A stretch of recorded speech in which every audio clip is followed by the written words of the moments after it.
1. All that is. Hinduism taught it in a different way. Buddha does the same in a different way. Tao did the same in a different way. Jesus and Muhammad taught it in a different way. Quantum physics teaches it in a different way. Just about every spiritual teacher, sage, quantum physicist, and religion teaches us, in its own different way, that we are all one, and by acting in that awareness we move forward fastest, most richly and least painfully. This is nothing new, but often we have refused to listen. Now, in your quest for wealth and joy, you may wish to look at this again. Everything is all one, the same being, individuated in different guises. In other words, everything is a localized point in and of the source of all that is, of God. Nothing can possibly exist outside of and separate from the source. The individuation and the illusions of separation are necessary, as we saw in the chapter on self. But they are only great tools when used as tools. When they are believed in as realities instead of illusions, they destroy and cause unnecessary suffering and inadequacy. Let us look very briefly into this oneness. Once you realize, feel, and act from this position of oneness, you will start seeing that you already are one with all things you desire and with all the people and things that will bring wealth to you. You will see that you are the one making the request for your desires, the same one communicating that request, the same one fulfilling that request, and the same one experiencing the manifestation of your request. Hence you need not worry.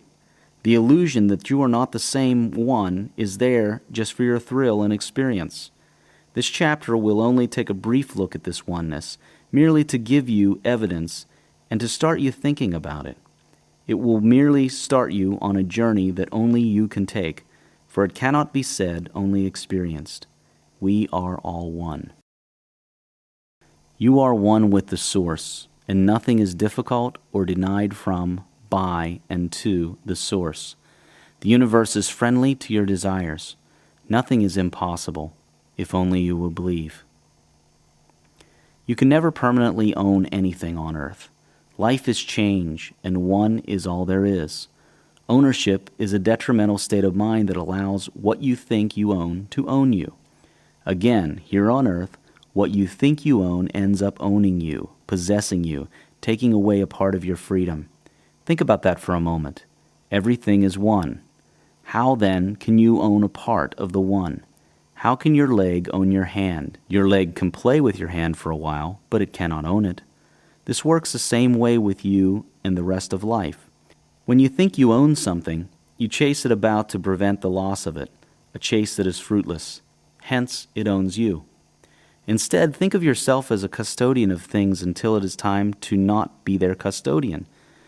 Whether you like it or not, when the time comes or when your life on earth moves on, you will have to release all these things. Even your own body is eventually released from its present form. So enjoy, share, and have these things, but do not think that you are their owner. You can be that, but you cannot really own that. It is all one, and one is always changing. Everything and everyone is connected. All life is one.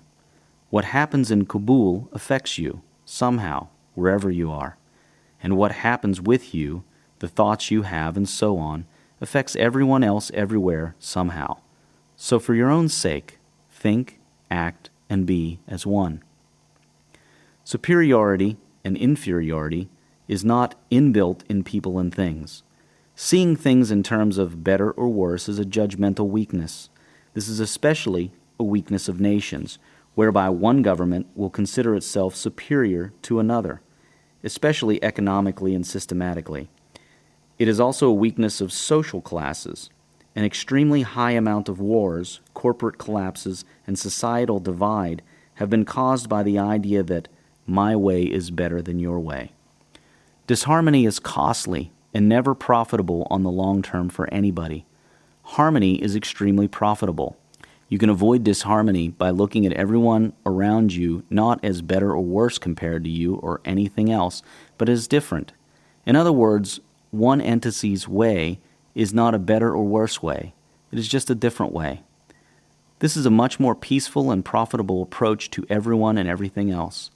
Being special is not the same as being better. An entity can be special, but that does not make it better. If you wish to always be in harmony with the incredibly powerful laws of the universe, simply act as if the whole universe is one unit with no separation between its seemingly separated components. For example, to know how to handle a business opponent in a way that will profit you the most, act as if your opponent and you are one. Treat him or her in that way. There is not a person alive who is not capable of greatly contributing to the well-being of this planet. Just changing your attitude can affect the world around you.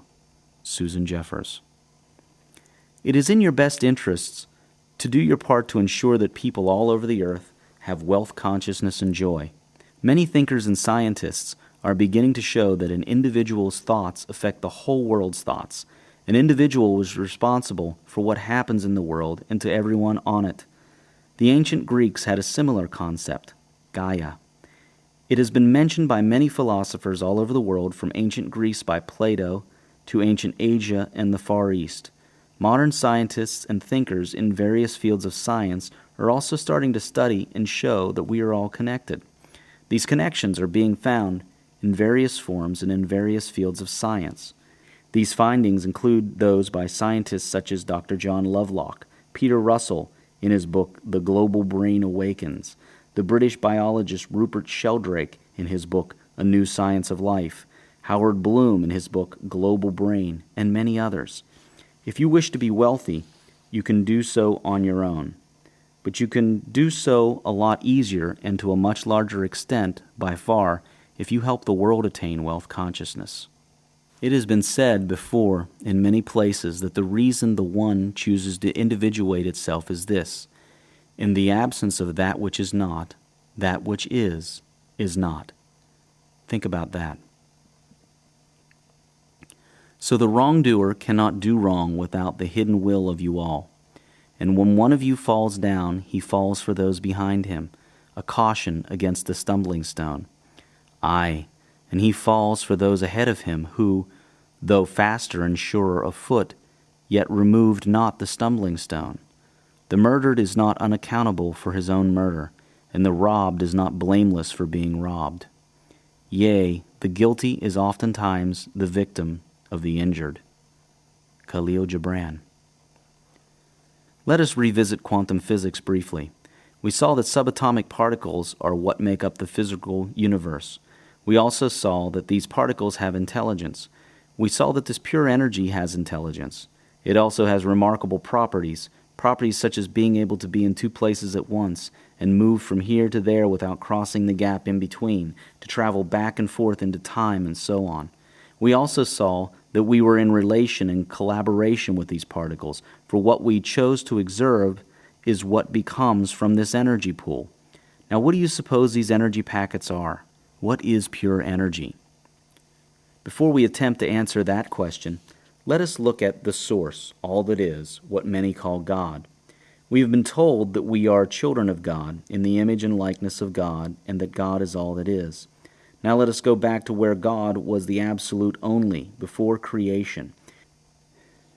In truth, there is no such straight timeline, but let us imagine that there is, for the sake of study. Okay, so we are now looking at God before creation. God was out there all alone. Remember, in the absence of that which is not, that which is not. In the realm of the absolute, there only exists one and nothing else to compare itself against. So experiencing itself was not possible. The one had to individuate into a duality, a realm of relativity. When the one did that, there now was a this and that. Now this duality could allow experience. Day could experience itself against night, and vice versa. The same was possible with all the opposite dualities or individuations, such as man and woman, up and down, left and right, and so on. And each of these dualities had their own similar dualities. For example, a woman or man had the dualities of sad or happy, and so on. And even happy had its dualities of very happy and not so happy, and so on. And the total of these experiences is the experience of the one. But for our discussion now, we are looking at the initial duality that first came of the one, before that initial duality split again. Now let us get back to the question of what energy is. Okay, so from one, we have the initial duality. Now let us call that duality spirit and anti-spirit.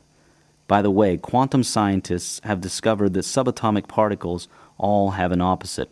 So a proton has an antiproton and so on. But in our part of the universe, these antiparticles are not present because antiparticles destroy particles when they meet. Scientists talk of these as the matter and antimatter of the universe. So the part of one that is spirit individuates itself again into infinite little parts or spirits. By the way, individuation is not the same as separation. Quantum physicists have also seen that although they call a subatomic particle a particle, it really is not a thing, yet it is the building block of things. And although a subatomic particle has a wave-like behavior and a particle-like behavior, there are no particles running around, nor waves fluctuating. You cannot visualize a subatomic particle. You can only calculate it and experience it. Subatomic particles behave as spirits would. Why do they do that? Now do you see what pure energy is? It is spirit. Everything in this part of the universe is energy. Energy is matter, one and the same thing. E equals mc squared. Yet spirit is energy, and hence spirit is matter. You see, there are no clear lines of definition and separation. All that is really is one. Individuation is not separation. Think of individuation as the having of many dimensions, not the separation into many separate things.